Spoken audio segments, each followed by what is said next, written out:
I want to have a word now with a senior figure on the Conservative backbenchers with thoughts on this subject. Been watching it very closely, I know. David Davis is on the line. Good morning to you, David. Morning, John. Now, what are your thoughts, your reaction to what you've been hearing about the government's response so far? Well, first thing to say is you'd have to have a heart of stone, in fact, no heart at all, not to be pained by the picture of young Ellen Kurdi. And Zoe's right. I listened to the beginning of the programme. Zoe's right when she said that we do have responsibilities under the 1951 Refugee Convention. Actually, we have responsibilities going right back to 1922, the Nansen Convention. But they don't require us to suspend judgment, those responsibilities. And one of the concerns, quite properly aired by David Cameron before he changed his stance, was that whatever we do, there's a risk that you increase what they call the pull factor, that in fact you make it look much more attractive to people already in Syria, Jordan, Lebanon, Turkey, to try to take this hazardous route. And the hard facts are that irrespective of the Royal Navy's attempts and other navies' attempts, 1 in 100 die en route. They die before they get to Europe. That's Ellen Kurdi died crossing, I think, about 3 or 4 miles of water to Kos. And so the judgment we have to exercise is whatever we do mustn't make that worse. And the other things we should do... Does that mean you disapprove of the steps the government have foreshadowed? No, not these steps. I do disapprove of Angela Merkel's approach to this, which I think was thoughtless. It's probably the only time in history I'm ever going to agree with the government of Hungary. But I think they had a point that she's being a little irresponsible with that. Yeah. But no, I think actually... I want to bring in, if I can, David. You mentioned Zoe. She's here, as is Harry. Let me just finish Cole. Carry on. The distinction about what David Cameron, the government, have landed on is that they're going to take refugees from the UN camps.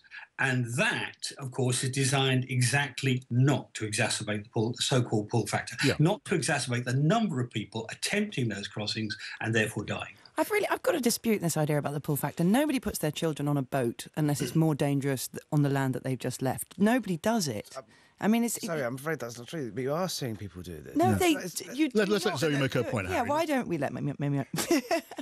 The point is, it's incredibly dangerous in Syria. It's incredibly dangerous. Half the population has been killed or displaced. So the idea that they're being pulled by Angela Merkel's warm welcome or by tales of the British benefit system is completely preposterous. When you see pictures of Kobane, for instance, you realise that nobody could live there. You know, it looks like it's cratered out. So the fact of it is either we take them or they're all displaced into Lebanon and Jordan, and the pressure on Africa from Eritrea and on the Middle East from Syria is enormous. David?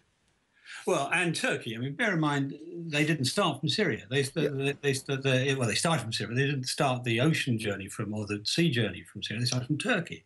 And the whole point about the original British strategy, and I think Justine Greening had a very strong point here, she didn't push it as hard as she should have done, perhaps, is the British strategy from the beginning. We were pretty much the first to put money in. We were ahead of the Americans in the first year in bailing out Jordan, bailing out Lebanon, putting in place everything from food parcels to accommodation to healthcare to protect what has now turned out to be 4 million people.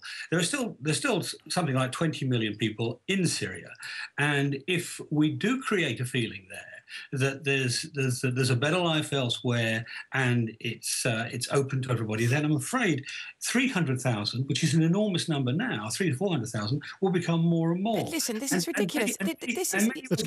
They're being bombed by their own government. I want to get a word from Harry Cole before we finish this. I agree with David on this. There's a very sensitive argument to be made, which is that when does a refugee then become a migrant? In the fact that people they're not being bombed in Turkey, Zoe, where many of these people are living. I mean, why is all the slack having to be picked up on Europe? Why is there not an extraordinary amount of pressure being put on places like Saudi Arabia, the United Arab Emirates, Bahrain, Kuwait, safe places in the region? Not all of the slack is being put on Europe. Very little of the slack is being put on Europe. A lot of it is. When you actually look at the refugee figures, Africa is taking a huge number, millions, and they haven't got any money. So you say, oh, well, once you're in Turkey, you should stay in Turkey. And you're basically therefore saying that Turkey has to bear the full brunt of the refugee crisis from Syria. Syria. Now, I would say to you, on what moral or political basis would you say that? I have to pause there for just... I won't ask you two guys to take it outside because we've got a lot more to talk about still, but I will thank David Davis for coming on the show. David, thank you.